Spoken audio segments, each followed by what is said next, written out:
जमीन, घर और ऑफिस सबको मिला के 5 करोड़ हो जाएंगे। और ये सब आपका है?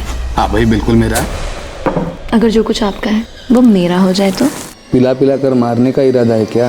आप पियोगे, खूब पियोगे, होश में नहीं रहोगे, आसान हो जाएगा ना काम।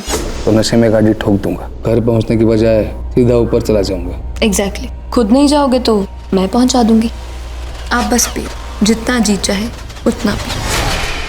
कभी कभी इंसान की कोई कमजोरी सामने वाले का वो हथियार बन सकती है जिसकी नोक पर वो उस इंसान से जो चाहे करवा सकता है, उसका सब कुछ हड़प सकता है। हम हर सामने वाले के इरादे पर शक नहीं करते, लेकिन अगर सामने वाला हमारी कमजोरी को बढ़ावा दे तब शक की गुंजाइश बनती है। तब सतर्क होना जरूरी हो जाता है कि कहीं सामने वाले का इरादा गलत तो नहीं, कहीं सामने वाला हमारी कमजोरी के हथियार से कोई गलत वार करने पर तो नहीं तुला है।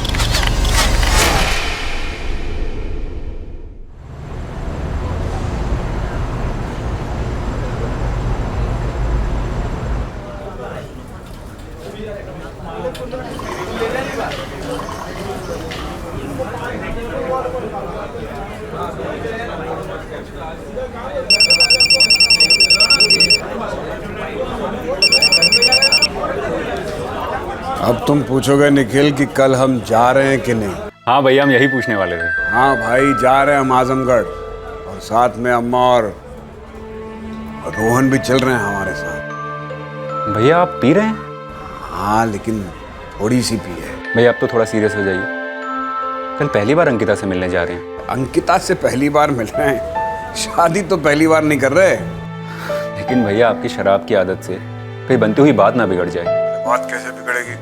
अंकिता को सब पता है, हमने सब कुछ उसे पहले ही साफ साफ बता दिया। क्या बता दिया? यही कि शौक के लिए पी लेते हैं। मतलब? हम समझे नहीं। मतलब ये कि हम शौक के लिए पीते हैं, शराबी नहीं है। तो क्या आप रोज पीते हैं? लगभग रोज। देखो अंकिता, हम मिले, हमारे घर वाले मिलकर हमारा रिश्ता जोड़े, उससे पहले हमें लगा कि हम अपनी बुरी आदत के बारे में तुम्हें बता दें, सो हमने बता दिया। अब फैसला तुम्हें करना। अब आपने इतनी ईमानदारी से अपनी बुरी आदत भी हमारे सामने रख दी है, हम बोले तो क्या बोले? सब कुछ साफ साफ बोल दिया। भैया शादी से पहले की बात अलग होती है, शादी के बाद के हालात कुछ और होते हैं। हाँ भाई, तुम ठहरे शादीशुदा, हम ठहरे तलाकशुदा, अब तुम ही तो हमें सलाह मशवरा दोगे। भैया हम आपको सलाह नहीं दे रहे, हम और अम्मा तो बस यही चाहते हैं कि आपका घर फिर से बस जाए, आपको अच्छी पत्नी मिले और रोहन को माँ। अच्छा चल, अब रखते हैं, सुबह आजमगढ़ निकलने से पहले फोन करेंगे। ठीक है भैया, गुड नाइट। तो भैया जा रहे हैं कल?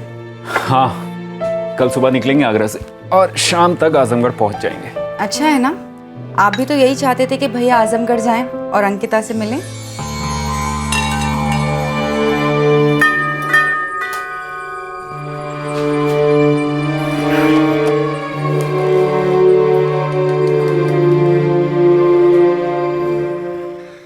अम्मा, रोहन सो गया क्या? हाँ, तो आज फिर पे क्या आया? अम्मा, आज फिर हमें आप 2 बातें सुनाएंगी? नहीं सुनाएंगे, चले जाएंगे निखिल के पास। बस एक बार तेरी शादी अंकिता से करवा दे। याद है ना कल सुबह जाना है? हाँ माँ, याद है हमें, और ये भी याद है कि गाड़ी हमें चलानी है।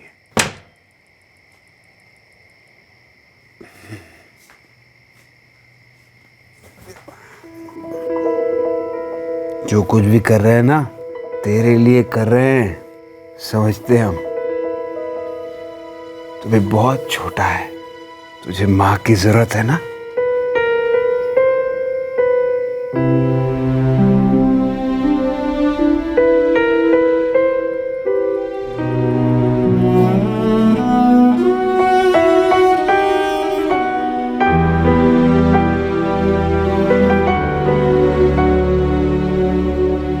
पवन ने दोबारा शादी करने का फैसला किया था। अगले दिन वो अपनी होने वाली पत्नी अंकिता से मिलने जा रहा था। प्लान आगरा से आजमगढ़ जाने का था, लेकिन इस प्लान के परे एक और प्लान भी आकार ले रहा था। लेकिन इन दोनों में से एक ही प्लान अपने अंजाम तक पहुंचने वाला था।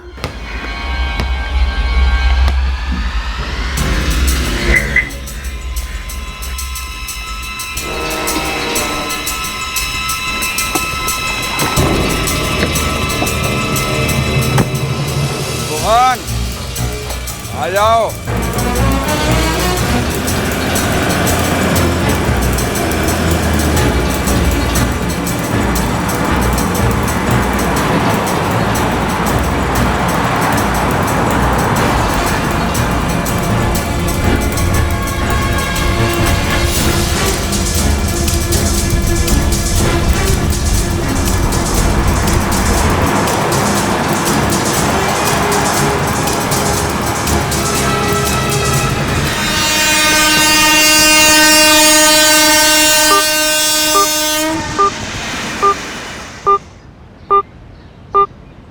The number you have called is currently not reachable. Please try again.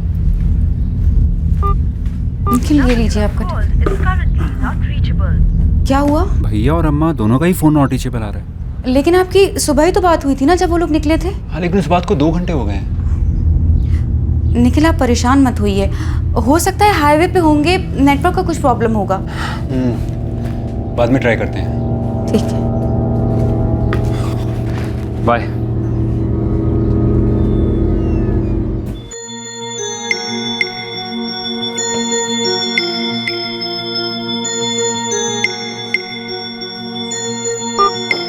The number you have called is currently not reachable. Correct दावा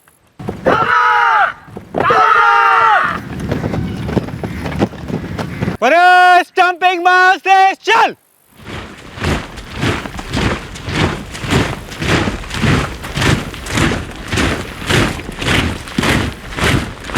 The number you have called is currently not reachable. Please try again later. Thank you. The number you have called is currently not reachable. क्या हुआ? भैया पहुंच गए आजमगढ़? पता नहीं, अम्मा और भैया दोनों का ही फ़ोन अनरीचेबल आ रहा है सुबह से। आप फिक्र मत कीजिए, ऐसे सफ़र में देर सवेर तो होती रहती है। आप गोवर्धन चाचा को फ़ोन लगाइए ना।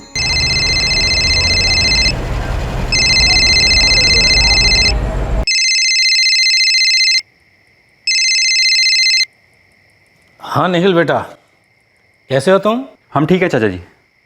पवन भैया से बात करनी थी। पवन तो अभी तक आया ही नहीं। हम भी तुमसे यही पूछने वाले थे कि ये लोग निकले भी हैं कि नहीं। चाचा जी, वो लोग तो आज सुबह ही निकल गए थे। हमारी बात भी हुई थी भैया से सुबह 7 बजे के आसपास। तो अब तक तो उन्हें आ जाना चाहिए था।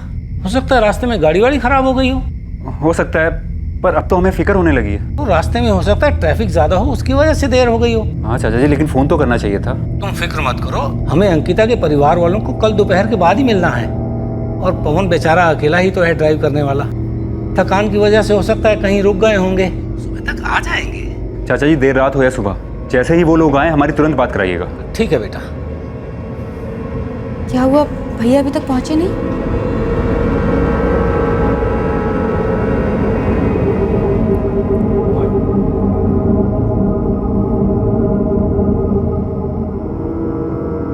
अब किसे फोन लगा रहे हैं?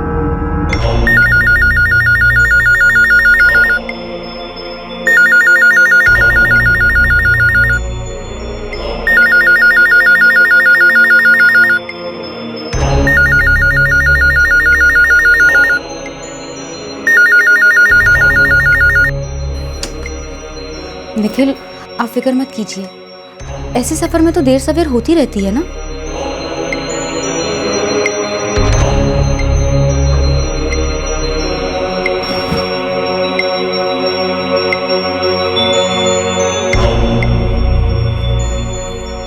आप टेंशन मत लीजिए, सो जाइए। देखिएगा सुबह सुबह भैया खुद ही फोन करेंगे।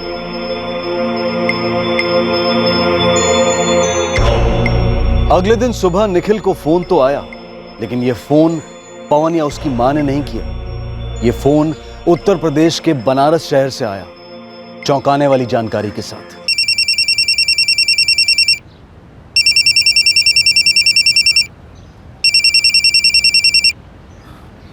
हेलो, निखिल भारद्वाज।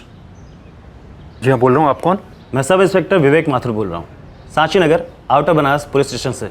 जी बोलिए। देखिए, आज सुबह हमें एक कार मिली, डार्क ग्रे कलर की, जिसका नंबर है UP XX 298L।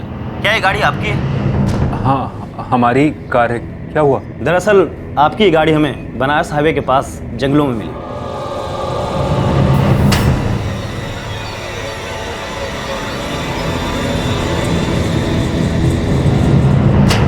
सर उसमें हमारे भैया, हमारी अम्मा, हमारा भतीजा भी था। वो लोग कहाँ हैं? जी हमें सिर्फ गाड़ी मिली है, गाड़ी के अंदर कोई भी नहीं था। आरटीओ से हमने आपका नंबर पता लगाया। लेकिन सर वो तीनों कल सुबह आगरा से आजमगढ़ के लिए निकले थे, तो बनारस कैसे पहुंच गए?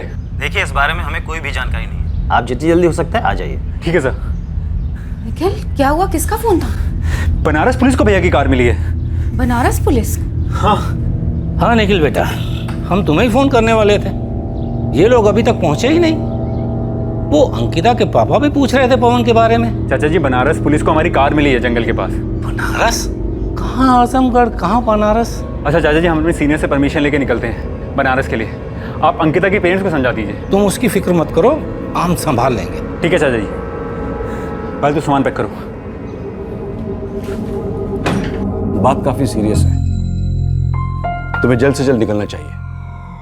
मैं उम्मीद करता हूं कि तुम्हारी फैमिली सेफ होगी। मैं भी यही प्रे कर रहा हूँ, बट बहुत टेंशन हो रही है सर। I can understand. तुम जल्द से जल्द बनारस पहुंचो। अगर तुम्हें किसी भी तरह की मदद की जरूरत हो तो मुझे जरूर बताना। Thank you sir.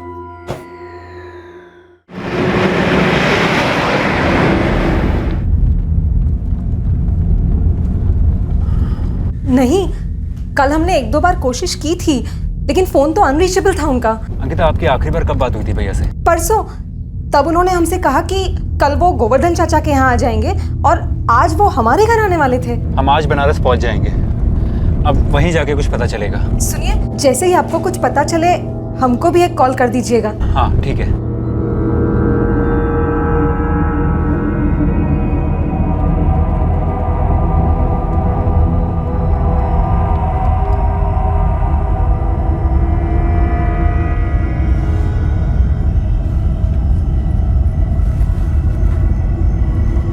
कुछ पता चला बेटे? निखिल भैया आज बनारस पहुंचने वाले हैं। बनारस पुलिस को पवन जी की गाड़ी मिली है। आज ही तो सब कुछ तय होने वाला था, पता नहीं किसकी नजर लग गई।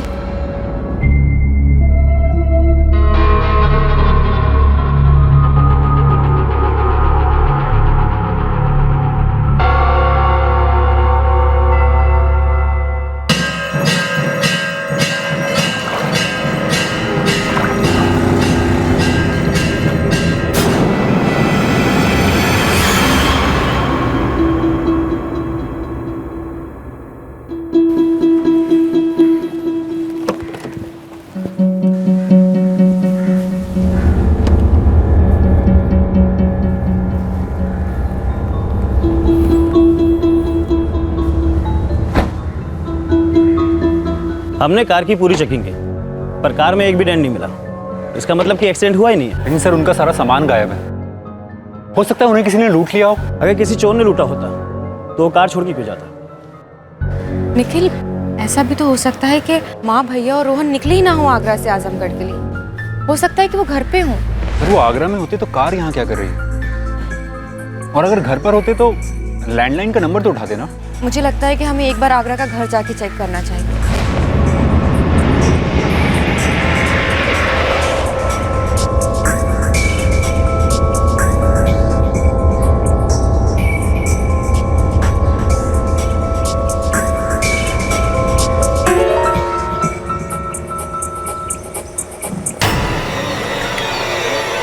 यहाँ तो ताला लगा है। तुम्हारे पास दूसरी चाबी है ना? हाँ। दो।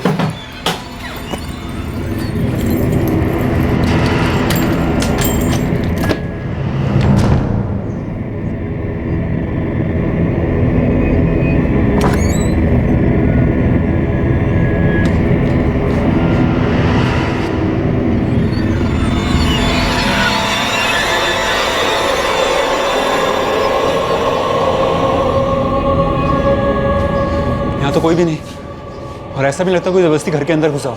हाँ, कहीं पीछे बागान में तो नहीं है? आप एक बार चेक करके आइए बागान में। ठीक है।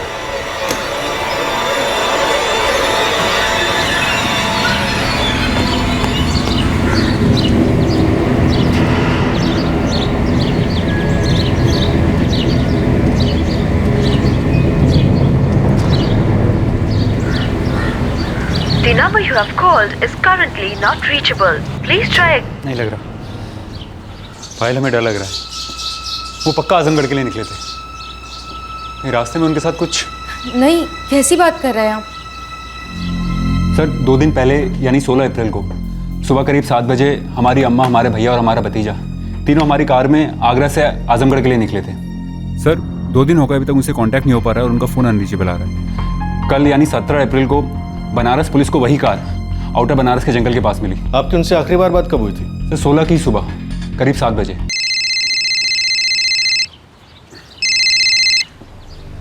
हम जानते थे जाने से पहले तुम्हारा फोन जरूर आएगा। अच्छा, और हमें पता था आप हमें फ़ोन नहीं करेंगे निकलने से पहले।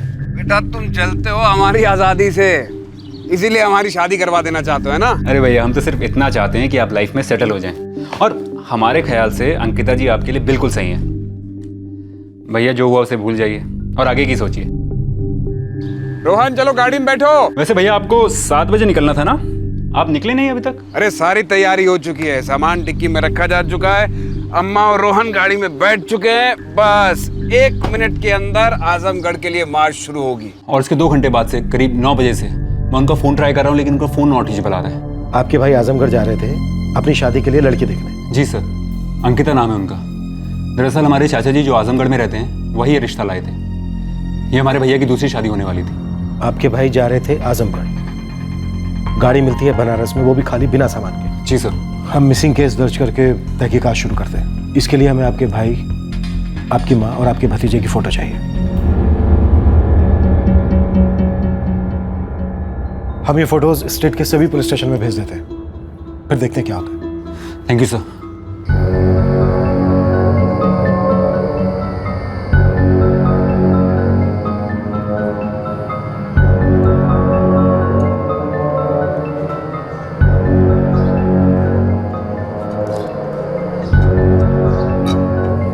सुनिए, कहीं रजनी को पता तो नहीं चल गया कि भैया दूसरी शादी कर रहे हैं? पवन भारद्वाज, उसकी मां, उसका बेटा रोहन, क्या हुआ था इन तीनों के साथ? कहां थे ये तीनों? बहुत जल्द इन सवालों का बांध टूटने वाला था। कई संभावनाएं, कई अलग अलग एंगल्स एक बाढ़ की शक्ल में उभर कर आने वाले थे। संभावनाओं और शक की ये बाढ़ कई खोखले रिश्तों को जड़ समेत उखाड़ कर फेंकने वाली थी।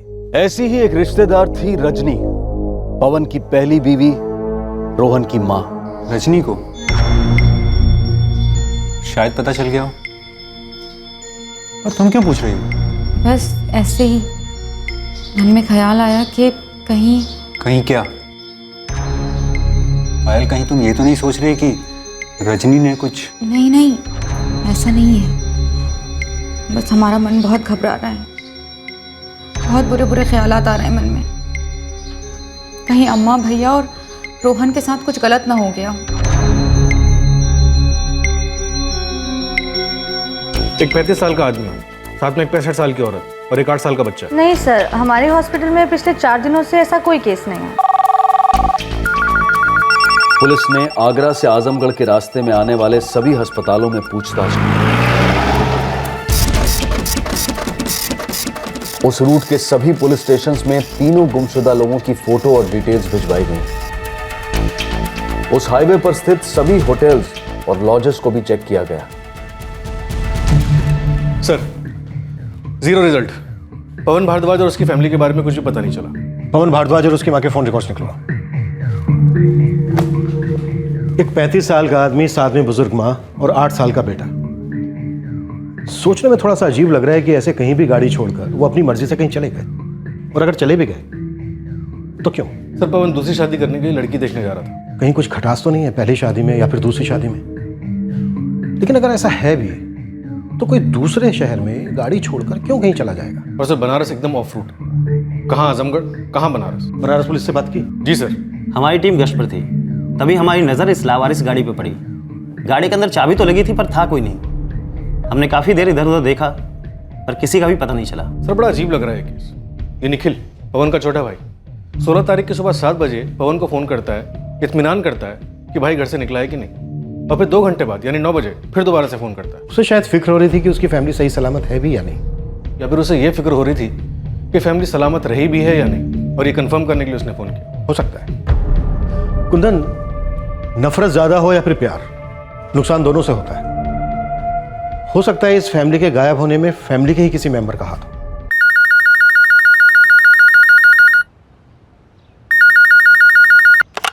हेलो, हम रजनी बोल रहे हैं।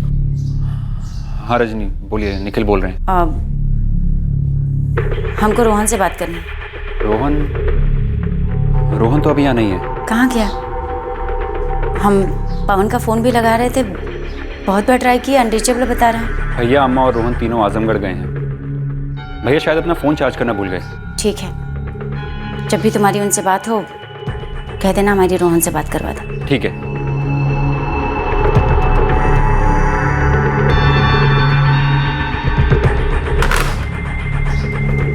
इस वक्त रजनी का फ़ोन आना कुछ अजीब नहीं लगता? रोहन से बात करना चाहती है। भैया का फ़ोन नहीं लग रहा, इसलिए लैंडलाइन पे फ़ोन किया। पता नहीं निखिल, हमें कुछ अच्छा नहीं लग रहा है। बहुत घबराहट सी हो रही है। ऐसा लग रहा है जैसे कुछ अनर्थ होने वाला है।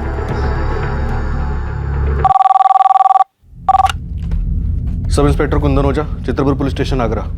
सब इंस्पेक्टर राकेश मेहरा बोल रहा हूँ, पद्मागढ़ थाना, इलाहाबाद से। जी बोलिए। आपने 3 मिसिंग लोगों के फोटोज सर्कुलेट किए थे, पवन भारद्वाज और उसके परिवार के। हाँ, कुछ पता चला उनके बारे में? उनमें से जो 8 साल का बच्चा मिसिंग है, रोहन भारद्वाज। क्या पता चला उनके बारे में?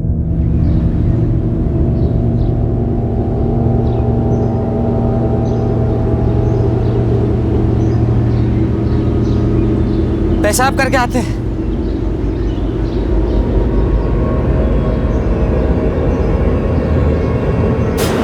शंभू, राघव। रोहन भारद्वाज।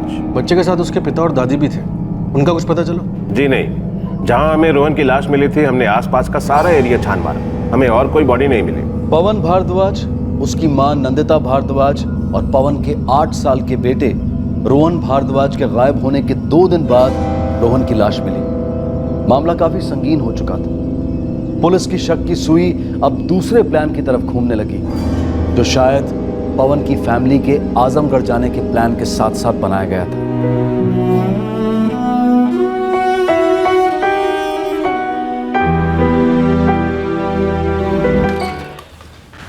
सर, पवन भारद्वाज और उसकी मां नंदिता भारद्वाज के फोन रिकॉर्ड्स आ गए। क्या कहते हैं ये phone records? Phone switch off होने से पहले लास्ट लोकेशन थी Etawah. Etawah? Phone switch off होते हैं इटावा में, और कार मिलती है बनारस के पास से, और रोहन की लाश मिली इलाहाबाद के जंगल से। मतलब पूरा एक ट्रायंगल बना। लगता है ये ट्रायंगल किसी ने हमें उलझाने के लिए बनाया होगा। कुंदन, एक काम करो, इटावा पुलिस से कांटेक्ट करो और पूछो कि पवन और नंदिता भारद्वाज के बारे में किसी को पता चला क्या, और पद्मागढ़ पुलिस से कहो कि पवन भारद्वाज और नंदिता भारद्वाज के लिए सर्च जारी रखें। कुंदन, ऐसा लग रहा है कि इस फैमिली के आजमगढ़ जाने के प्लान के साथ साथ किसी ने इस त्रिकोण के लिए भी प्लान बनाया होगा। पवन भारद्वाज और नंदिता भारद्वाज को ढूंढने के लिए इलाहाबाद के बाहर के एरियाज में एक मैसिव सर्च ऑपरेशन शुरू किया गया। पुलिस को एक तरफ जहां यह उम्मीद थी कि वो उन्हें जिंदा ढूंढ लेंगे, वहीं दूसरी तरफ उन्हें यह आशंका भी थी कि शायद उनकी ये उम्मीद अधूरी न रह जाए। किसने मारा हमारे रोहन को? रोहन की बॉडी पुलिस को आउटर इलाहाबाद से मिली। पवन कहाँ निकल? भैया और अम्मा का अभी तक कुछ पता नहीं चला। कहाँ छुपा बेटा वो? क्यों किया उसने हमारे बेटे के साथ ऐसा? ये क्या कह रही हो तुम? क्यों मारा हमारे बेटे को उसने? क्यों मारा हमारे बेटे को? क्यों किया हमारे रोहन के साथ ऐसे? रोहन भैया का भी बेटा था। 4 साल का था जब तुम उसे अकेला छोड़ के चली गई थी, जब उसे तुम्हारी सबसे ज्यादा जरूरत थी। हमने सोचा माँ हो तुम उसकी, तुम्हें जानने का हक है, इसलिए फोन किया। लेकिन तुम्हें ये सब सोचते हुए शर्म नहीं आती?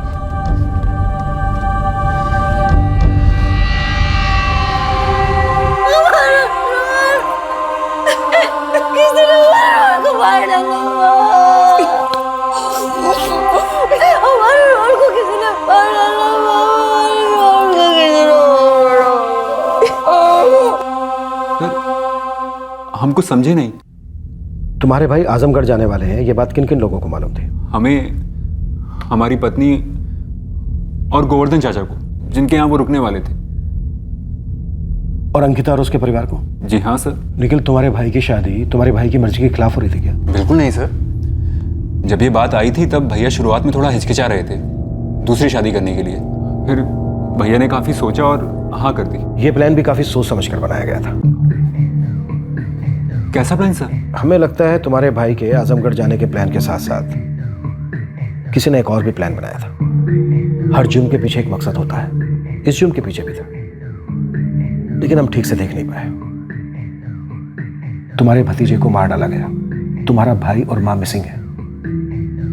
तुम्हारे भतीजे की लाश हमें कहीं और से मिलती है, तुम्हारे भाई की कार कहीं और से, तुम्हारे भाई और मां के फोन कहीं और स्विच ऑफ होते हैं। तो जाहिर सी बात है कि प्लान काफी पहले से बनाया जा रहा था।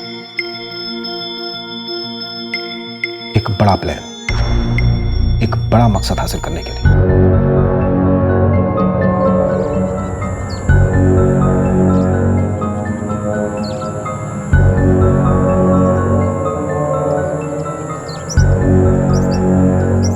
तुम्हारे भतीजे को मारकर तुम्हारे भाई और मां को गायब करके किसका फायदा हो सकता है? हमारी तो कुछ समझ में नहीं आ रहा सर। Excuse me. हाँ कुंदन बोलो। सर, इस पवन भारद्वाज की प्रॉपर्टी किसी सोने की खदान से कम नहीं है। कोठी और बागान दोनों मिलाकर टोटल वैल्यू करीब 5 करोड़ की होगी। किसके नाम पर है प्रॉपर्टी? सारी प्रॉपर्टी पवन और निखिल के पिता पुरुषोत्तम भारद्वाज के नाम पर। हालांकि उन्होंने कोई वसीयत तो बनाई नहीं, लेकिन जाहिर है दोनों बेटों का हक तो होगा ही उसमें, और रोहन का भी होगा ही। निखिल, तुम्हारा भाई और मां कहाँ है? आप हमसे पूछ रहे हैं? सर शायद आप भूल रहे हैं कि हमें उनकी मिसिंग की रिपोर्ट लिखाने आए थे। नहीं भूल रहे। और यह भी नहीं भूल रहे मिस्टर निखिल कि 16 अप्रैल को तुम्हें अपने भाई की कुछ ज्यादा ही फिक्र हो रही थी। सुबह 7 बजे यह जानने के लिए फोन किया कि तुम्हारा भाई घर से निकला है या नहीं, और उसके 2 घंटे बाद यह जानने के लिए फोन किया कि वो इस वक्त कहां पर है। फोन ट्राई करना कोई गुनाह है क्या? बिल्कुल गुनाह नहीं, लेकिन डिपेंड इस बात पर करता है मिस्टर निखिल कि फोन किस इरादे से किया गया है। इरादा क्या हो सकता है सर? हमें अपने भाई की फिक्र थी बस। भाई की या प्रॉपर्टी की? ये क्या बकवास कर रहे हैं सर आप? देखिए हमारा भतीजा मारा गया है, हमारी अम्मा हमारे भैया मिल नहीं रहे हैं, और आप उन्हें ढूंढने के बजाय हम पर ये घटिया इल्जाम लगा रहे हैं। 5 करोड़ बहुत बड़ी रकम होती है मिस्टर निखिल। किसी का भी माल किसी की भी नियत तक मंगा सकती है। सर कैसी बात कर रहे हैं आप? मेरे पति सीआरपीएफ में ऑफिसर है, अच्छा कमा लेते हैं, और वैसे भी बागान का सारा मुनाफा तो भैया को जाता है। इनकी जिंदगी में पैसों से ज्यादा रिश्ते मायने रखते हैं। बहुत लगाव है इन्हें अपने भैया से। जब उनकी शादी टूटी थी तो इन्होंने ही उन्हें संभाला था। इन्हें बागान के पैसे और मुनाफों में कोई दिलचस्पी नहीं है, और ना ही थी। पैसों की नहीं, हमें अपने भाई की फिक्र है। बागान के फल बेचकर जो भी पैसे आते हैं भैया शराब में उड़ा देते हैं। कई बार तो अम्मा को हम पैसे भेजते थे घर चलाने के लिए। देखिए सर, आप जो भी सोच रहे हैं बिल्कुल गलत है। गलत तो उन लोगों की सोच होती है निखिल, जो एक जमीन के टुकड़े के लिए अपनों के टुकड़े टुकड़े करने में जरा भी नहीं हिचकिचाते। और ऐसा हमने 1-2 नहीं, कई केसेस में देखा है। आप हमारी अम्मा और हमारे भैया को ढूंढें और ये पता लगाइए हमारे भतीजे को किसने मारा। आप अपना काम ठीक से करिए, सारे इल्जाम हम पर मरने का शॉर्टकट मत अपनाइए। ऐसे ताने भी हमने कई केसेस में सुने कि हम अपना काम ठीक से नहीं कर रहे हैं, शॉर्टकट अपना रहे। बैठिए बैठिए बैठिए। हमने अच्छी तरह से समझ लिया मिस्टर निखिल कि आप कितने जिम्मेदार बेटे हैं, कितने जिम्मेदार भाई हैं। लेकिन आपकी जानकारी के लिए बता दूं मिस्टर निखिल कि आपके भाई की दूसरी शादी की प्लानिंग के साथ साथ एक और प्लानिंग की जा रही थी, जिसके चलते ये सब हुआ। और चाहे कुछ भी हो जाए, हम इस प्लान का पर्दाफाश करके रहेंगे।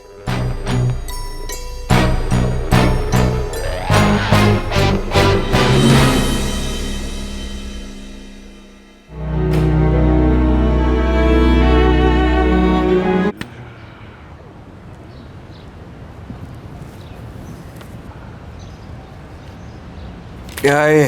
डिवोर्स पेपर हमने साइन कर दिया। जब आप पूरी तरह से होश में आ जाए तो खुद भी कर दीजिएगा। हम जा रहे हैं। रजनी, रजनी, नहीं पर बात क्या हो गई? सुन, अरे ये क्या कर रही हो तुम? रजनी सुन, ये सब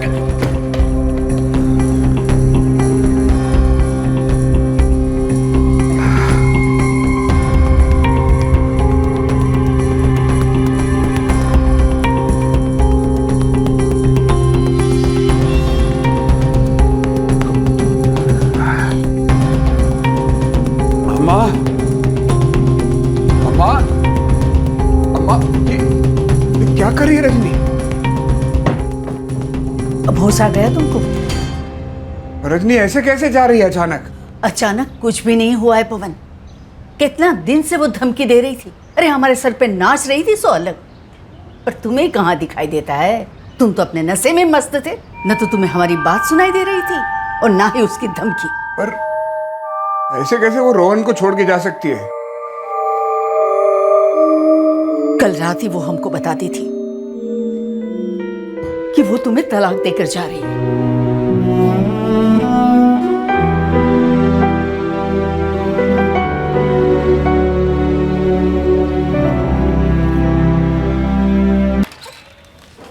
सर, निखिल के फोन रिकॉर्ड स्कैन किए, शक करने जैसा कुछ भी नहीं निकला।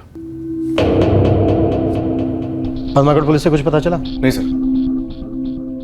इस बात के चांसेस कुछ कम ही लग रहे हैं कि पवन भारद्वाज और उसकी मां नंदिता भारद्वाज इस समय जिंदा हो। हाँ, अगर ये गायब होने का प्लान उन्होंने खुद ही बनाया है तो बात अलग है। सर लेकिन वो ऐसा करेंगे क्यों?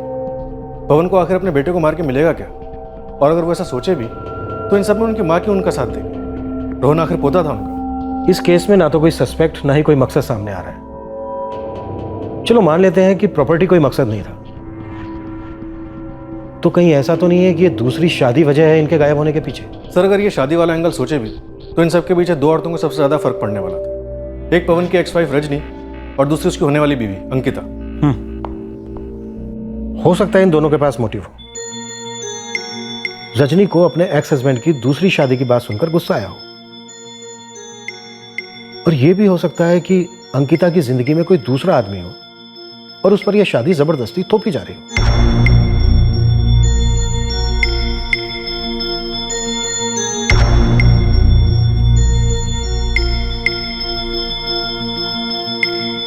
हमारी निखिल से बात हुई, पवन और उसकी मां का अभी तक कुछ पता नहीं चल पाया। एक्स वाइफ और होने वाली वाइफ दोनों पर शक बनता है। एक काम करो, एक्स वाइफ रजनी के फोन रिकॉर्ड्स निकलवाओ, सबसे पहले उसी से सवाल जवाब करते हैं। सर अपना कोई खबरी है आजमगढ़ में? एक है सर, चंदू। उसे कहो कि अंकिता की कुंडली निकाले और पता करे कि यह शादी वो अपनी मर्जी से कर रही थी या मजबूरी में। नो सर, अभी तक उनकी कोई खबर नहीं मिली, और मुझे यकीन है कि वो दोनों जरूर मिलेंगे जिंदा। हाँ जरूर मिलेंगे, लेकिन तुम हिम्मत मत हारना। अगर तुम चाहो तो इन्वेस्टिगेशन स्पीड अप करने के लिए मैं हायर अथॉरिटी से बात कर सकता हूँ। थैंक यू सर, लेकिन उसकी जरूरत नहीं पड़ेगी। छुट्टियों की फिक्र मत करना, I will take care of that. Thank you sir, thank you so much.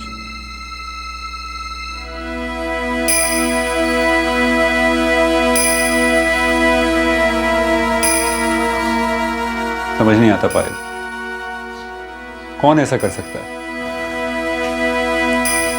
Nikhil, हमें लगता है कि शायद रजनी को ये बात जरूर चुभी होगी कि भैया दोबारा शादी करने वाले हैं। सच कहें तो हमें समझ में नहीं आता निखिल कि एक औरत तलाक देके अपने 4 साल के बच्चे को छोड़ के कैसे जा सकती है। ना तो उसने हर्जाना मांगा और ना ही रोहन की कस्टडी। हमें लगता है कि वो मन ही मन गुस्सा पाल रही थी, और जब उसे भैया की दूसरी शादी का पता चला तो गुस्सा फूट गया। आप हमसे क्या बात करना चाहते? रजनी जी, आपके बेटे को मारा गया है और आपके एक्स हस्बैंड गायब है। सही कहा आपने। एक साल 4 साल पहले रिश्ता टूट चुका था हमारा। अब हमारा उनसे कोई लेना देना नहीं। और अपने बेटे से? वो तो रहा नहीं इस दुनिया में। हम उसी के कातिलों को ढूंढने के लिए आपसे कुछ सवाल करना चाहते हैं। हमारे पास आपको बताने के लिए ऐसा कुछ भी नहीं है। वो हम जान लेंगे। फिलहाल आप ये बताइए कि आप कल खुद आ रही हैं या टीम भेजूं आपको यहाँ लेकर आने के लिए? हमको पता है कि आप ये पूछताछ के बहाने बुलाकर सवालों की चाल में हमको फांसेंगे और ये साबित करना चाहेंगे कि सब कुछ हमने किया। देखिए रजनी जी, एक मर्डर केस और मर्डर केस से ताल्लुक रखने वाले हर किसी से हम पूछताछ करते ही हैं। इसे रूटीन इंक्वायरी कहते हैं। हो सकता है हमें आपसे कुछ ऐसी इन्फॉर्मेशन मिले जो इस केस को सुलझाने में हमारी मदद कर सके। अब आप बताइए, आप हमारी मदद करेंगे या हमें जबरदस्ती आपसे मदद लेनी होगी? पुलिस का फोन था? हाँ, वो हमसे कुछ सवाल करना चाहते हैं। कल बुलाया है। बेटा, रोहन के दाह संस्कार के बारे में क्या कहा निखिल ने? वो लोग चाहते हैं कि पवन ही रोहन की चिता को आग दे, लेकिन जब तक सब मिल नहीं जाते हमको इंतजार करना पड़ेगा। पवन को छोड़ने का तेरा फैसला बिल्कुल सही था, वो आदमी, वो घर तेरे लायक नहीं थे। काफी कुछ भुगता तूने वहां, लेकिन बेटा रोहन को छोड़ना गलत था। उस बेचारे की कहाँ कोई गलती थी। सही कह रहे बाबा। अब हमको एहसास हो रहा है कि हमने कितनी बड़ी भूल कर दी। हमको रोहन को छोड़कर नहीं आना चाहिए था। ये रजनी का कैरेक्टर कोई समझ में नहीं आ रहा है। रजनी को तो उल्टा हमारा सपोर्ट करना चाहिए। उसके अपने बेटे को मारा गया। ये हमारी क्वेश्चनिंग से इतना घबरा क्यों रही है? मुझे भी ये बात काफी अजीब लगी सर। उसे सख्ती से समझाया है, कल आएगी जरूर। निखिल के बारे में कुछ पता चला? नहीं सर, निखिल के बारे में जिससे भी पूछा उनका कहना है कि दोनों भाइयों में काफी अच्छी बनती थी। और अंकिता? अंकिता की किसके साथ बनती थी? सर चंदू ने बताया अंकिता काफी सीधी सादी लड़की है। साहब ये अंकिता ग्रेजुएट है साहब, कंप्यूटर का एक कोर्स भी की है। आजमगढ़ में एक छोटा सा कंपनी है, वहीं पे नौकरी करती है। और लफड़ा वफड़ा तो बहुत दूर का बात है, कोई लड़का से खास दोस्ती भी नहीं है उसका। कभी ऑफिस में कोई दोस्त रहा हो या फिर कॉलेज में? ऐसा कुछ तो मालूम नहीं चला है साहब। इसका शादी जो है वो माए बाप फिक्स किए हैं। मगर साहब एक बात है जो हमको हजम नहीं हो रहा है साहब। क्या? ये जो पवन भारद्वाज है, एक 8 साल के बच्चे का बाप है। दोबारा इसका बैंड बाजा बजने जा रहा है। जो अंकिता है 27 साल की कुंवारी लड़की, ऊपर से सुंदर, तो क्या मतलब बनता है कि एक तलाकशुदा आदमी के साथ शादी करने के लिए रेडी हो गई? कहीं ऐसा तो नहीं कि पवन भारद्वाज और अंकिता ने मिलकर ये प्लान बनाया हो? क्योंकि हो सकता है अंकिता ने पवन से कहा हो कि उसे ये बच्चा नहीं चाहिए, और रोहन को रास्ते से हटाने के लिए दोनों ने प्लान बनाया हो, और पवन खुद कहीं गायब हो गया हो ताकि उस पर किसी को शक ना जाए। मतलब बच्चा किसी को नहीं चाहिए था। माँ ने तो बच्चा पहले छोड़ दिया था, और अब बाप को बच्चा दूसरी शादी में रुकावट लग रहा होगा, इसीलिए उसे रास्ते से हटा दिया गया। अभी तक हमें सिर्फ बच्चे की बॉडी मिली है। हो सकता है पवन भारद्वाज और उसकी मां नंदिता भारद्वाज कहीं छुप कर बैठे हो, और कुछ दिनों बाद मामला ठंडा होने पर कोई मनगढ़ंत कहानी लेकर खुद सामने आ जाए। क्या वाकई ऐसा कुछ हुआ था जैसा कि पुलिस सोच रही थी? क्या पवन और उसकी मां जानबूझकर गायब हुए थे? क्या दोनों प्लान पवन ने ही बनाए थे? इन सभी सवालों के जवाब पुलिस को अगले 24 घंटों में मिल गए। सब इंस्पेक्टर मुनीश दुबे बोल रहा हूँ, आउटर लखनऊ पुलिस स्टेशन से। जी मनीष जी, कहिए। कुछ दिन पहले आपने हमें 3 लोगों की फोटो भेजे थे। उन 3 लोगों में से 2 के बारे में हमें आज पता चला है। कहाँ मिले आपको वो लोग? सर, यहां पर एक और लाश मिली, उस तरफ। उन दोनों के मोबाइल फोन्स भी उनकी बॉडीज के पास ही मिले, लेकिन मोबाइल फोन में एक बात ऐसी थी जो हमको बहुत अजीब लगे। कब हुई इन दोनों की मौत? सर पोस्टमार्टम 22 तारीख को किया गया था, और पोस्टमार्टम रिपोर्ट के हिसाब से मौत को हुए 72 घंटे से ऊपर बीत चुके थे। बॉडीज काफी सड़ चुकी थी, इसलिए एग्जैक्ट डेट बता पाना मुश्किल है। हो सकता है ये दोनों मर्डर्स भी 16 अप्रैल को ही हुए। ये केस पहले 3 लोगों का मिसिंग केस था, उसके बाद 1 मर्डर, 2 मिसिंग, और अब ट्रिपल मर्डर केस बन गया है। पवन और उसकी माँ के मोबाइल्स में सिम कार्ड जिस तरह गलत तरीके से डाले गए, उससे लगता है कि ये काम भी कातिल नहीं किया होगा। ये प्लान बहुत ही सोच समझकर बनाया गया है। ये किसी बहुत ही शातिर दिमाग आदमी का काम है।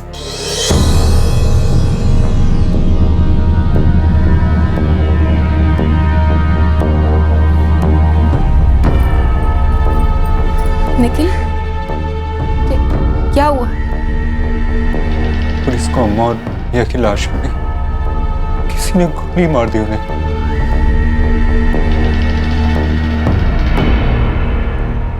8 साल के रोहन की मौत ने सबको चौंका दिया था, लेकिन जब ये पता चला कि 3 लोगों की हत्या हुई है, तो इस खबर ने सिर्फ विक्टिम के परिवार को ही नहीं बल्कि पूरे शहर को सकते में डाल दिया। कुंदन, इस ट्रिपल मर्डर की क्या वजह हो सकती है? एक बार ये पता चल जाए तो कब, कैसे, किसने ये कांड किया है, ये जानने में ज्यादा वक्त नहीं लगेगा। सर इस वक्त हमारे पास 3 सस्पेक्ट्स हैं जिनके पास वजह हो सकती है इन तीनों को मारने की। सर दोनों मोबाइल फोन्स में सिम कार्ड तो थे, लेकिन उल्टे इंसर्ट किए गए थे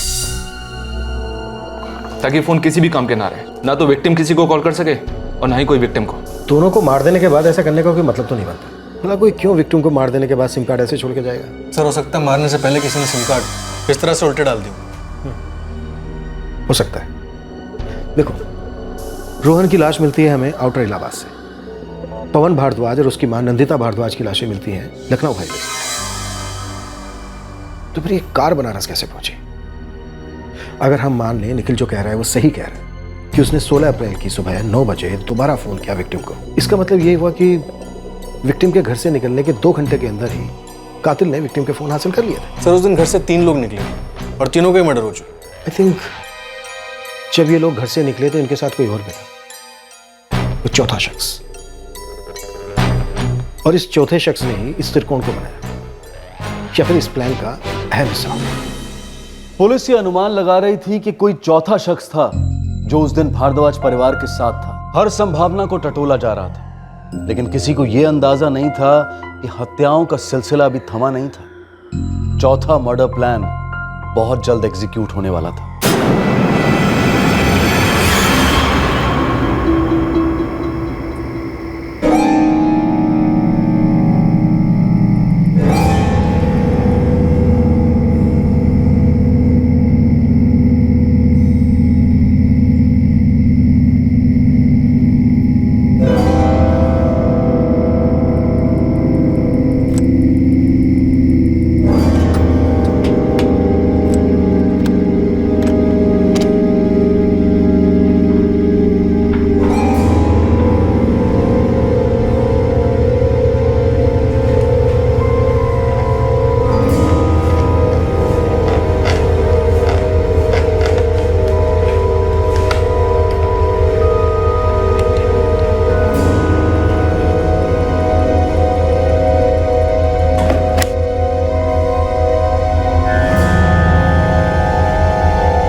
बाहर जब तक मोटर दरवाजा मत खोलना।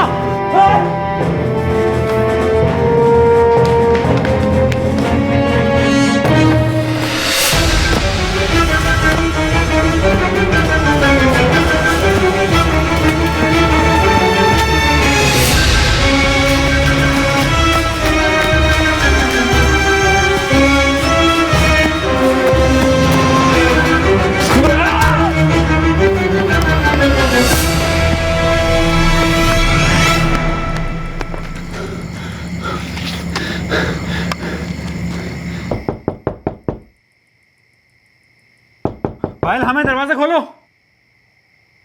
पायल,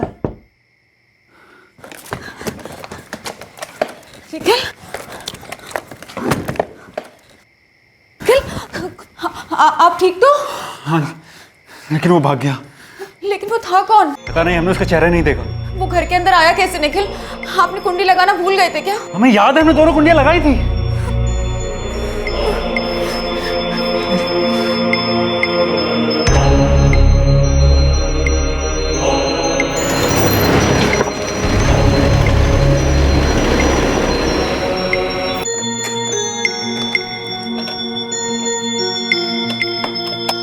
सर, उसने हुड वाला काले रंग का टी शर्ट पहना था और मुंह पर रुमाल था, इसलिए हम उसका चेहरा नहीं देख पाए। सर, दरवाजे पे फोर्स एंट्री का कोई भी निशान नहीं है। सर, हमें ठीक से याद है, हमने ठीक से दरवाजा चेक किया था और दोनों कुंडियां भी लगाई थी।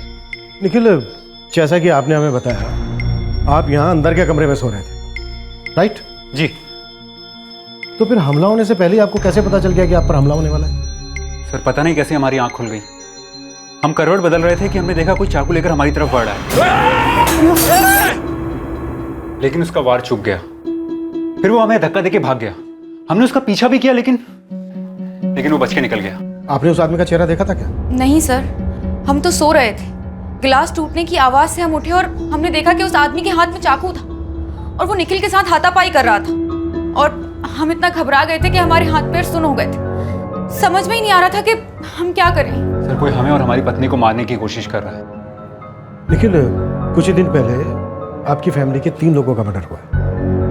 आपके परिवार की किसी के साथ कोई दुश्मनी थी क्या? सर, अगर कोई दुश्मनी होती हम आपको पहले ही बता देते।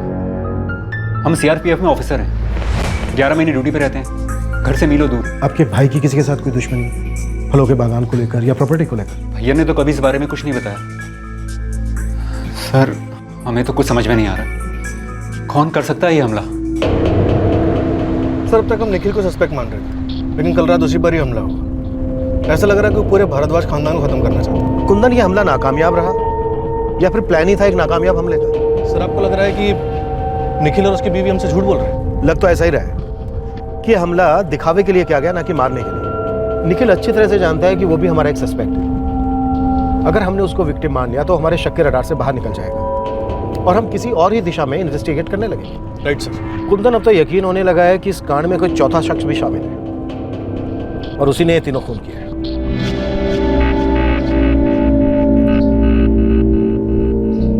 तुम्हें क्या लगता है पुलिस को हमारी बात पर यकीन हुआ होगा?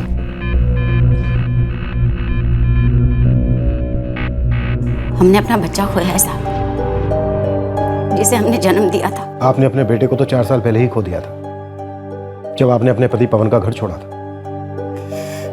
सब यही सोचते हैं कि हमें अपने बच्चे की परवाह नहीं थी। सौती थे हम, बहुत बुरी माँ है, लेकिन हमारे लिए भी आसान नहीं था ये फैसला लेना। ऐसी भी क्या वजह थी रजनी जी जो आपने अपने बेटे को अपने साथ ले जाना मुनासिब नहीं समझा? हम अपने बच्चे को बेहतर परवरिश देना चाहते थे साहब, चाहते थे कि उसे कभी किसी चीज की कमी ना हो, जो हम अकेले कभी नहीं कर पाते। हम एक मिडिल क्लास परिवार से हैं साहब, ज्यादा पढ़े लिखे भी नहीं। पवन के पास पैसों की कोई कमी नहीं थी, बड़ी मुश्किल से हिम्मत जुटा पाई थी पवन से अलग होने के लिए। भरोसा नहीं था खुद पर साहब कि अपने बच्चे की सारी जरूरतें जिंदगी भर पूरा कर पाएंगे या नहीं। फिर ये फैसला लिया कि रोहन के भविष्य के लिए यही अच्छा होगा कि वो अपने पिता के साथ रहे। लेकिन अब पछतावा हो रहा है साहब, अब पछतावा हो रहा है कि काश हमने फैसला ना लिया होता तो हमारा बच्चा हमारे पास होता, हमारे साथ होता। रश्मि जी, अगर बात सिर्फ पैसों की थी वो तो आप तलाक के बाद भी ले सकती थी। कानूनन हक था आपका, अलीमनी मांग सकती थी आप। हमको पैसे नहीं चाहिए थे साहब, छुटकारा चाहिए था पवन से, उस घर में नहीं रहना चाहते थे। ऐसा भी क्या हुआ था कि आप अपने पति के घर, अपने ससुराल में नहीं रहना चाहती थी?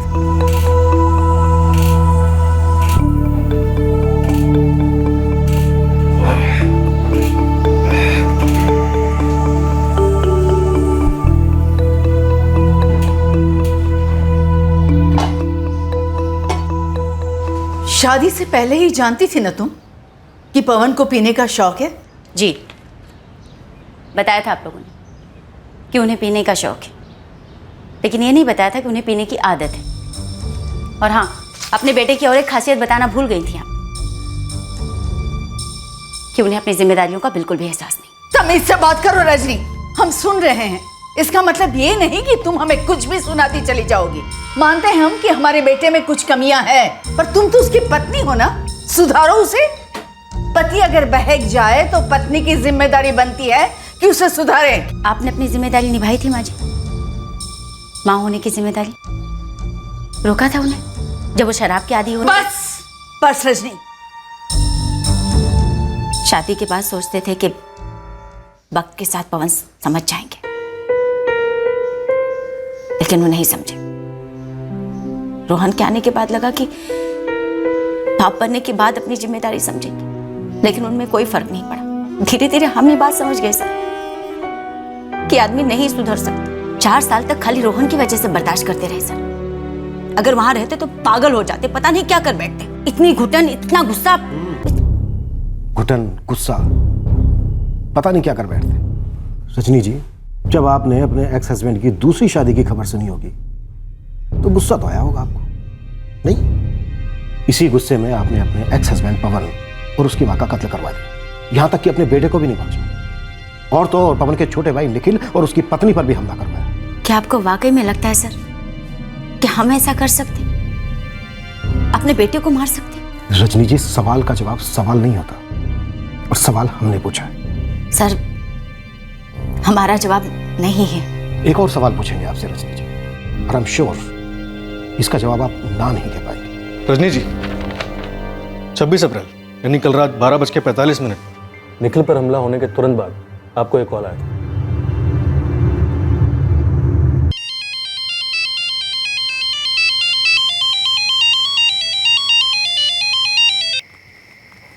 हेलो।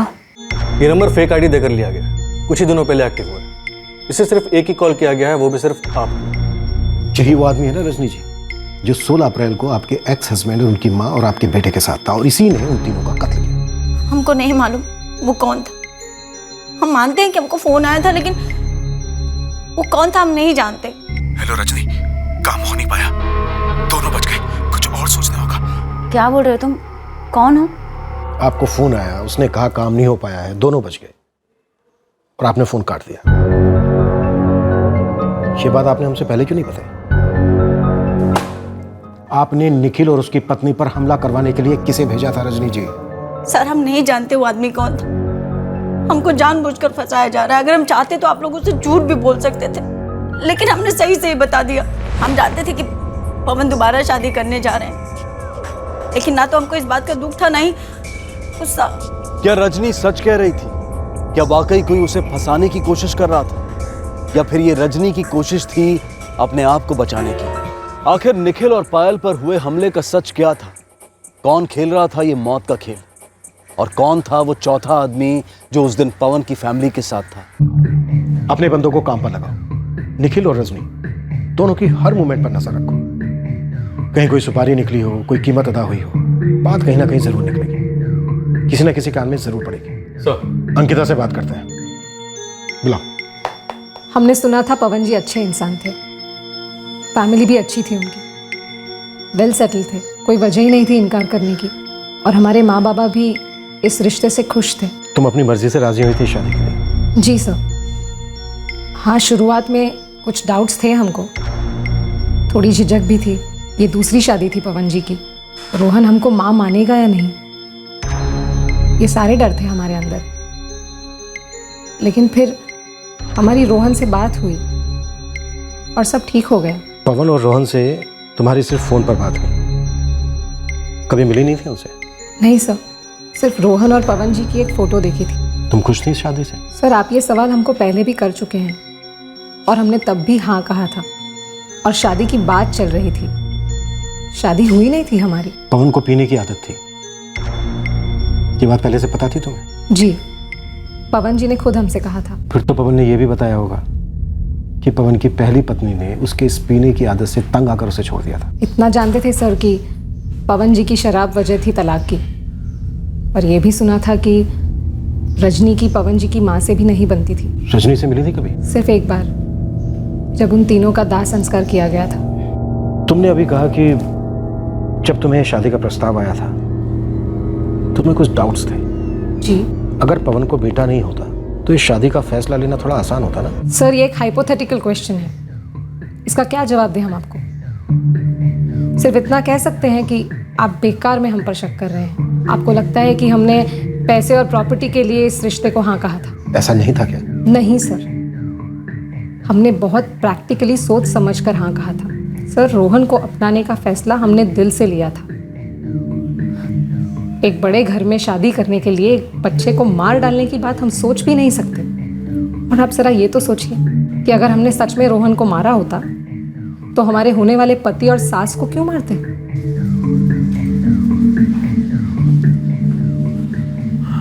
पायल, हम अगले हफ्ते असम के लिए वापस निकलेंगे। हमें ड्यूटी भी वापस ज्वाइन करनी है, और इस घर में मन भी नहीं लगता। आपकी पुलिस से कुछ बात हुई?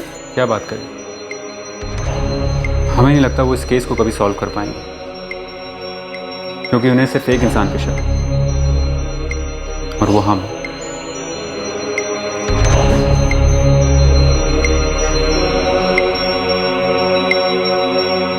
सर दिन रात अलग अलग टीम्स नजर रख रही हैं इन तीनों पर, एक एक हरकत ट्रैक की जा रही है, लेकिन अभी तक इन तीनों ने किसी चौथे शख्स को कांटेक्ट नहीं किया, और ना ही उस चौथे शख्स ने इन तीनों में से किसी। चौथे आदमी के होने की संभावना सिर्फ एक अनुमान था, एक थ्योरी, क्योंकि 8 साल के रोहन भारद्वाज की गला दबाकर हत्या की गई थी। पवन और उसकी मां पर क्लोज रेंज से फायर किया गया था। जो 3 लोग साथ में सफर पर निकले थे वो मारे जा चुके थे, लेकिन सफर में इस्तेमाल हुई गाड़ी कहीं दूर वीराने में पड़ी मिली थी। जाहिर सी बात है कि गाड़ी को हादसे की जगह से दूर ले जाने वाला कोई चौथा शख्स था। इस संभावना को सच साबित करने के लिए सबूत की जरूरत थी और अचानक पुलिस के हाथों वो सबूत लगा। एक ट्रांजैक्शन हुआ था पवन भारद्वाज के अकाउंट से। किस तारीख को हुआ था ये ट्रांजैक्शन? 16 अप्रैल 2015 को एटीएम से पैसे विड्रॉ किए गए थे। कौन से एटीएम से? औरैया ब्रांच के एटीएम से। सर, मैंने पवन और निखिल के बैंक अकाउंट चेक करने के लिए कहा था और पवन के बैंक ट्रांजैक्शन से एक बात सामने आई है। क्या?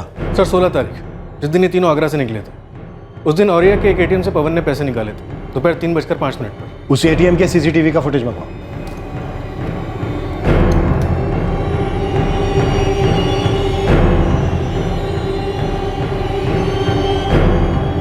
पवन खुद आया था पैसे विड्रॉ।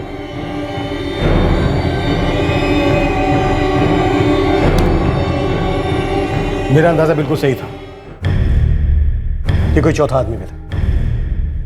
ये रहा वो चौथा आदमी। शक्ल ठीक से नहीं दिख रही। सर, एक कैमरा सीसीटीवी एंट्री गेट के ऊपर भी लगा हुआ है।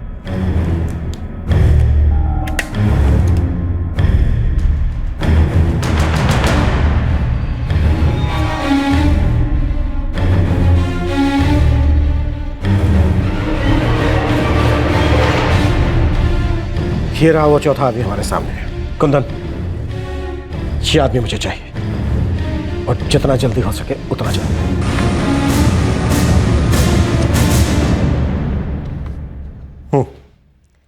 इस केस का राज यही आदमी खोल सकता है। तो गोविंद खबरी को काम सौंपा है, जल्दी न्यूज मिल जाएगी। हाँ साहब, हमने बोला था ना एक दिन में पूरी खबर निकाल लेंगे। 12 घंटे हुए, मैंने पूरी खबर निकाल ली है। अब फटाफट नाम बता। जतिन भंडारी नाम है साहब। आप ही के शहर आगरा का ही रहने वाला है। छोटा मोटा काम मिले तो कर लेता है, ऐसे ज्यादातर वो ड्राइवरी का काम करता है। रहता कहाँ है जतिन? सब बता दूंगा साहब, लेकिन कोई फायदा ही नहीं, मिलेगा ही नहीं वो आपको घर पे।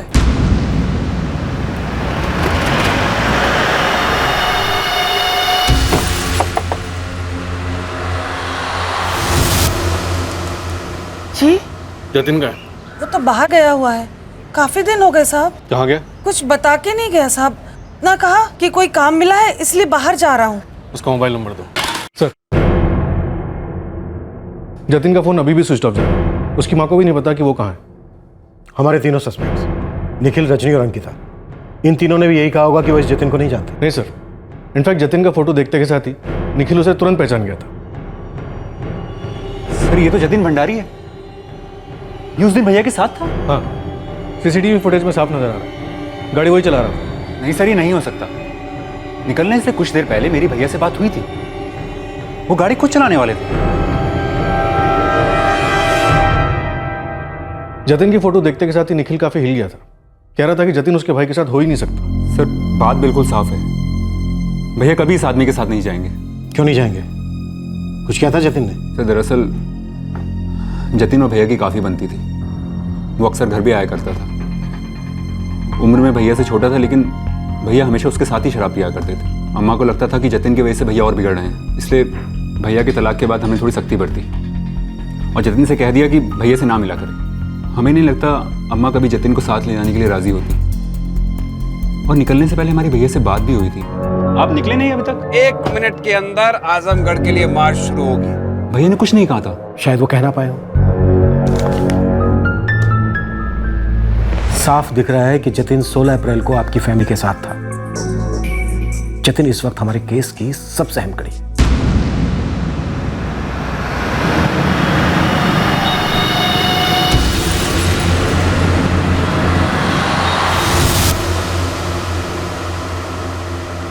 इस ट्रिपल मर्डर केस में चौथे इंसान के इन्वॉल्वमेंट की थ्योरी सच साबित हुई और अब पुलिस उस चौथे शख्स यानी कि जतिन भंडारी को ढूंढने में लग गई।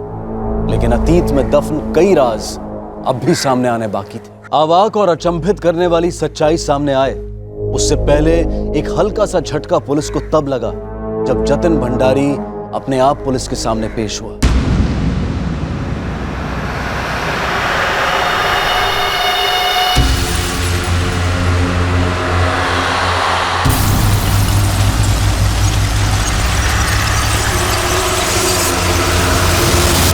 साहब, हमारा नाम जतिन भंडारी है साहब।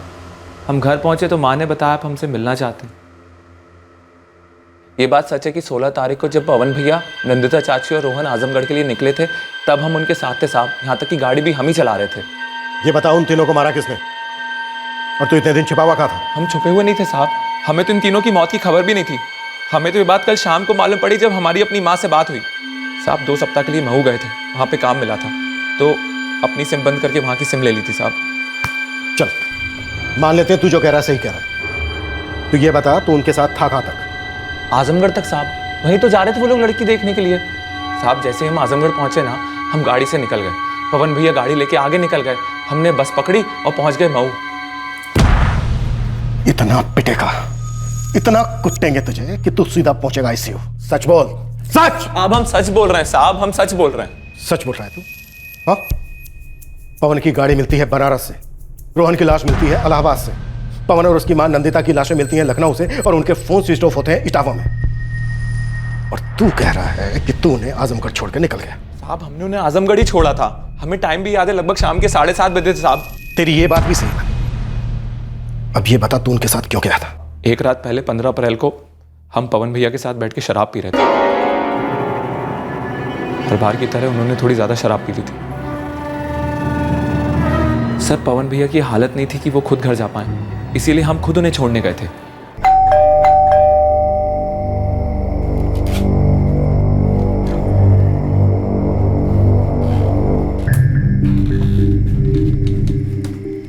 चाची जी वो पवन भैया ने आज थोड़ी ज्यादा पी ली है। क्यों इससे इतनी पीने दी? तुम्हें पता है ना कल हमें आजमगढ़ जाना है और गाड़ी भी तो इसे ही ड्राइव करनी है। सर आगरा से आजमगढ़ का रास्ता लगभग 10-12 घंटे का है। पवन भैया ने वैसी रात को बहुत ज़्यादा पी ली थी तो हमें लगा सुबह सुबह उनके लिए ड्राइव करना सेफ नहीं होगा और हमें भी मऊ जाना था, तो इसीलिए अगले दिन सुबह सुबह हम खुद पहुंच गए ड्राइव करने के लिए साहब। अम्मा और रोहन गाड़ी में बैठ चुके हैं, बस 1 मिनट के अंदर आजमगढ़ के लिए मार्च शुरू होगी।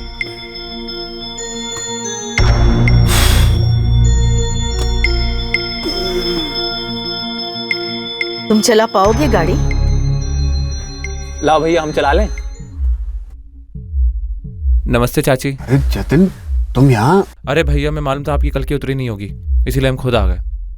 देखो भैया ऐसा है, हमें जाना है मऊ, तो आप है ना आजमगढ़ तक अगर आप कहो तो हम ड्राइव कर लेते हैं, तब तक आप आराम कर लो, क्या बोलते हो? और चाची कल जो हुआ ना उसके लिए सॉरी, हमें पवन भैया को इतना पीने नहीं देना चाहिए था और हमें मालूम था आपको आजमगढ़ पहुंचना बहुत जरूरी है आज, इसीलिए हम खुद आ गए। जतिन ने तूने बड़ा अच्छा किया, हम तो खुद ही सोच रहे थे इतनी दूर तक गाड़ी कैसे चलाएंगे, हमारा सर अभी तक भारी है ना?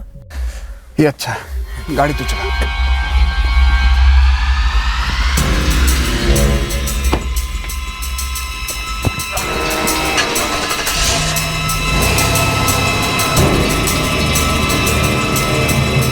और हम निकल गए आजमगढ़ के लिए। बीच में होल्ड कहाँ लिया था? साहब लगभग सुबह के 9 बजे एक ढाबे पे रुके थे हाईवे पे नाश्ता करने के लिए। 2 बजे के करीब दोपहर का खाना खाया और हाँ 3 बजे एक ATM पे रुके थे, पवन भैया कुछ पैसे निकालने थे। उसके बाद हमने सीधी गाड़ी चलाई, तब तक पवन भैया की हालत थोड़ी ठीक ठाक हो गई थी। जैसे ही आजमगढ़ पहुँचे पवन भैया ने गाड़ी संभाल ली और हम निकल गए मऊ के लिए। साहब पूरे रास्ते तीनों बहुत खुश थे साहब, हमें तो खुद समझ में नहीं आ रहा ये कैसे हुआ।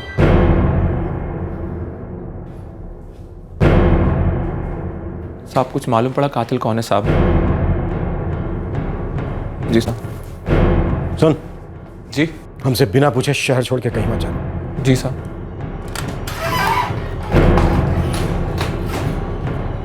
कुंदन सर, इस जतिन भंडारी की कुंडली निकालो। आई एम श्योर इन तीनों मर्डर में ये इन्वॉल्व है। निखिल, रजनी, अंकिता, इन तीनों में से किसी ना किसी एक के साथ इसका कनेक्शन जरूर हो।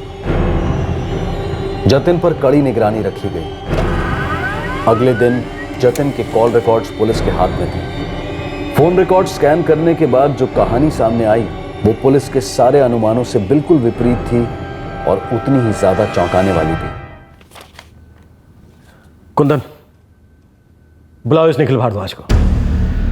बहुत घुमा लिया इसने, अब खुल के बात करने का वक्त आ गया है।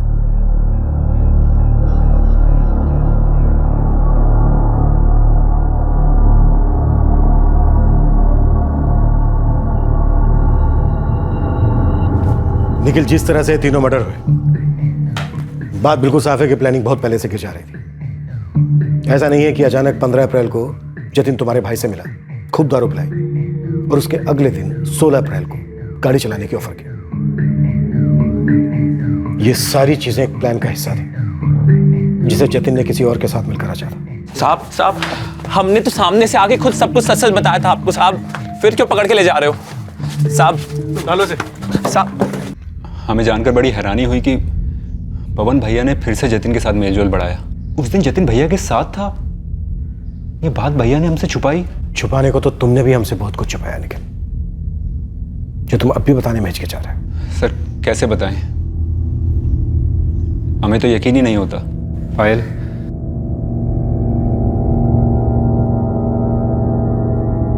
पायल, क्या तुम्हारा जतिन के साथ अभी भी कुछ?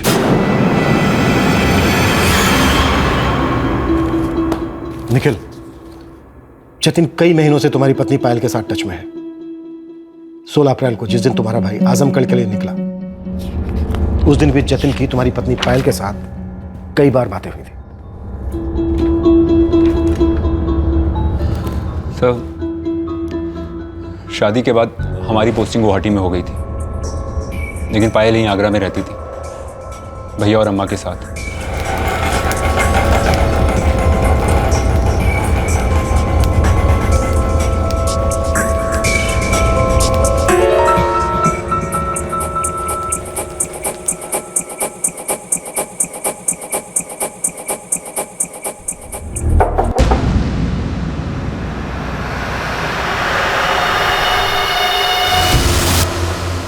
जतिन की पवन भैया से अच्छी पहचान थी। वो अक्सर घर भी आता था, कभी कभी तो जब भैया नहीं होते थे तब भी आता था। जतिन और पायल के अफेयर के बारे में सबसे पहले अम्मा को पता चला।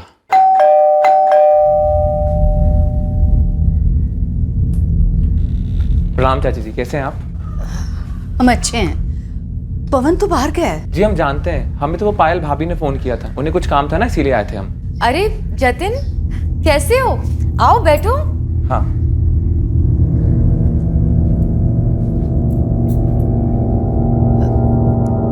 हम अपनी दवाई लेना भूल गए हैं, लेकर आते हैं।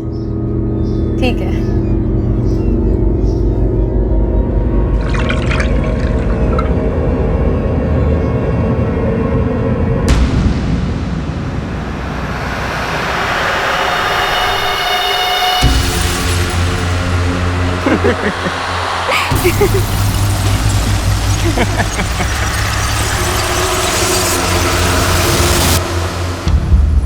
हम जब छुट्टी पर घर आए तब माँ ने हमें सब बताया। फिर भैया ने भी कहा कि उन्होंने भी बातें सुनी हैं पायल और जतिन के साथ में घूमने की। जतिन अक्सर पायल के साथ बेडरूम में होता था। नहीं, ऐसा नहीं है, आप गलत समझ रहे हैं। जतिन को हम सिर्फ एक अच्छा दोस्त मानते हैं, कभी कुछ काम होता है तो बुला लेते हैं।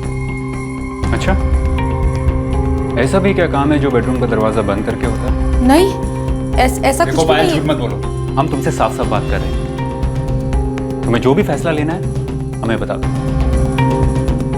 अगर तुम जतिन के साथ रहना चाहती हो तो हम तुम्हें तलाक दे देंगे। ये आप कैसी बातें कर रहे हैं? हम ऐसा कभी सोच भी नहीं सकते। देखिए, हमें सिर्फ आपके साथ रहना है। पायल, अगर तुम्हें हमारे साथ रहना है तो जतिन को भूलना होगा। और अब तुम यहाँ नहीं रहोगी, हमारे साथ आसाम चलोगे, समझी?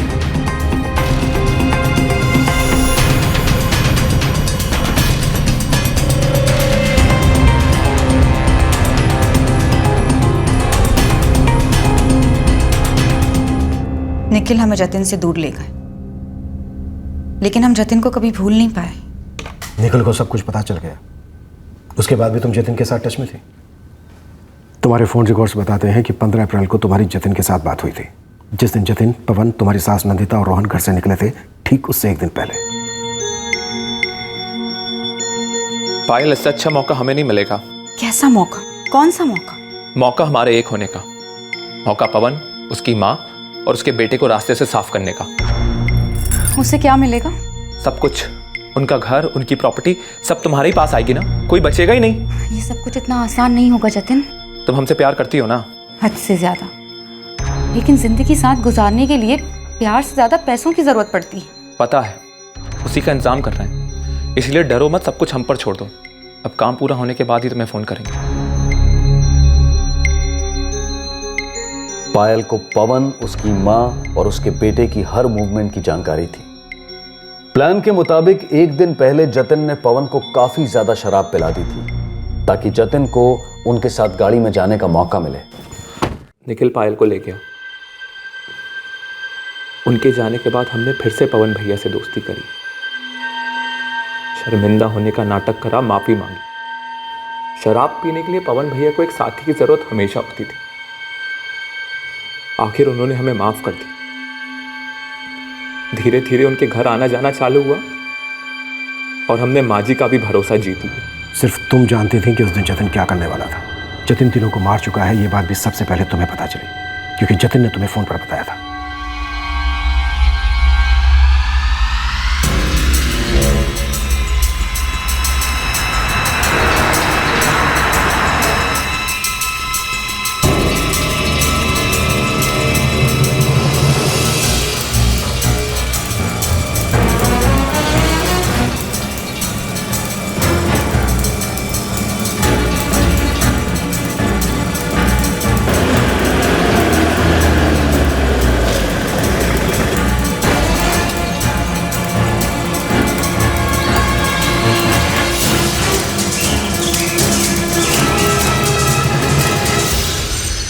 अरे यार, ये गलत रास्ते पे तो नहीं आ गए हम लोग? कहाँ पहुंच गए? पहुंचे नहीं भैया जी, पहुंचने वाले हैं।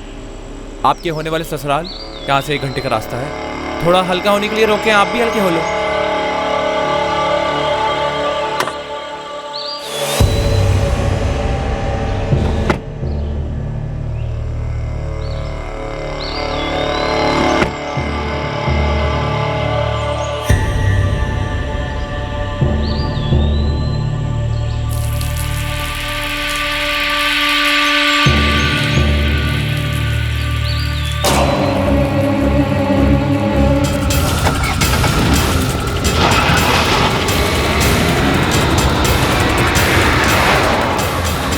तीनों को मार डालने के बाद जतिन गाड़ी लेकर बनारस पहुंचा ताकि पुलिस को गुमराह कर सके।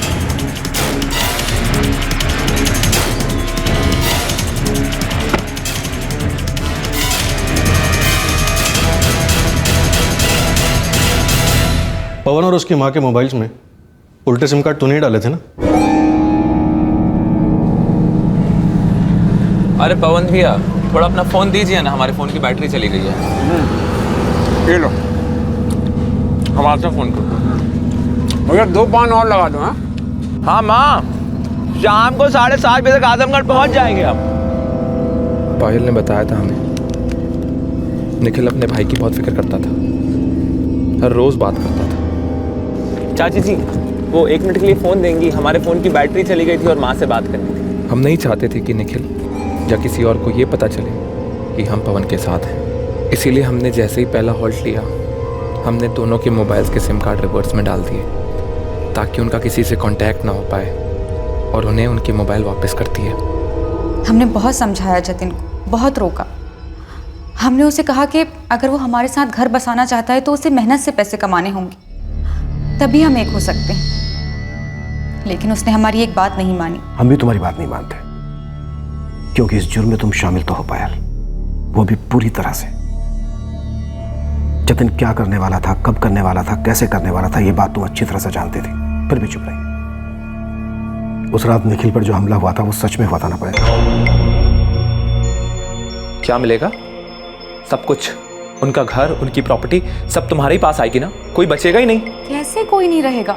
निखिल है ना, सब कुछ उसे मिलेगा, हमें नहीं। पहले इन तीनों से निपटते हैं, फिर उस निखिल को भी शहीद कर देंगे। हम सोचे थे निखिल को मार देंगे और पायल को थोड़ा जख्मी कर देंगे ताकि उसके ऊपर कोई शक न करे और सारा शक रजनी के ऊपर जाए, इसलिए तूने उसे वो फोन किया था। हेलो रजनी, काम हो नहीं पाया, दोनों बच गए। ये आइडिया पायल का था। पायल ने निखिल के दिमाग में ये बात डालने की कोशिश करी थी कि ये सारा कराधरा रजनी का है। शायद रजनी को ये बात जरूर चुभी होगी कि भैया दोबारा शादी करने वाले हैं। बड़ी चालाकी से खिला पायल, अपने आशिक के हाथों अपनी ही फैमिली के 3 लोगों का कत्ल करवा दिया। अपने पति को भी रास्ते से हटाने की कोशिश की और पूरी कोशिश की ये सारे इल्जाम पवन की एक्स वाइफ रजनी पर लगाने की। लेकिन अफसोस, तुम्हारी ये सारी कोशिशें नाकामयाब रही।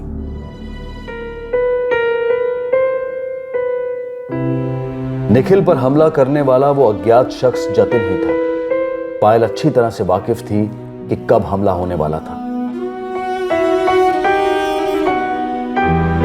रोहन की मां और पवन की एक्स वाइफ रजनी अपने मासूम बेटे की मौत से दुखी है। उसे आज इस बात का अफसोस है कि वो अपने बेटे को अपने साथ नहीं ले गई।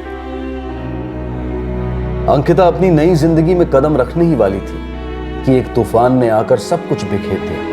अब अंकिता फिर से एक आम जिंदगी जीने की कोशिश में लगी है। जतिन और पायल ने अपने अरमान पूरे करने के लिए 3 जिंदगियां खत्म कर दी और एक और इंसान को मारना चाहा। वो दोनों इस वक्त पुलिस की हिरासत में हैं। पायल ने यह दलील दी थी कि वो जतिन के इस मर्डर प्लान से कभी सहमत नहीं थी और ना ही वो इस षड्यंत्र में शामिल थी, लेकिन अपने आप को बचाने की उसकी एक कोशिश नाकामयाब रही। पायल और जतिन के कॉल रिकॉर्ड से यह बात साफ हो चुकी थी कि पायल इस साजिश से पूरी तरह से वाकिफ थी। मर्डर कब होने वाला था, कब हुआ, ये सारी जानकारी उसे दी गई थी। पायल इस अपराध में उतनी ही भागीदार थी जितना कि जतिन। क्राइम ऑफ पैशन, मोहब्बत का अंधा जुनून जब अपराध की शक्ल इख्तियार कर लेता है तब कई जिंदगियां बर्बाद होती हैं। हम अक्सर ऐसे केसेस के बारे में सुनते हैं, पढ़ते हैं जिनमें अपराध की जड़ एक्स्ट्रा मैरिटल अफेयर से जुड़ी हुई होती है और अक्सर ऐसे केसेस में वो लोग कानून की गिरफ्त में आते हैं जो अपराध के माध्यम से अपनी अधूरी प्रेम कहानी की हैप्पी एंडिंग लिखने की बेवकूफ़ी करते हैं और अक्सर ये स्टूपिड प्रेम कहानियां क्राइम स्टोरीज बनकर रह जाती हैं। हम आपको बता दें कि कल यानी रविवार को क्राइम पेट्रोल सतर्क का एपिसोड टेलीकास्ट नहीं होगा, लेकिन याद रखें अगले शुक्रवार को क्राइम पेट्रोल सतर्क का एपिसोड रात 10:30 बजे टेलीकास्ट होगा। अब मैं अनूप सोनी आपसे विदा लेता हूं। फिर मुलाकात होगी अगले एपिसोड में एक और चौंका देने वाले केस के साथ। तब तक सतर्क रहें, सुरक्षित रहें और देखते रहें क्राइम पेट्रोल सतर्क। सबक एक को सीख हम सबको। जय हिंद। इस तरह के और भी एपिसोड देखने के लिए हमारे चैनल को सब्सक्राइब करें और बेल आइकन दबाना ना भूलें।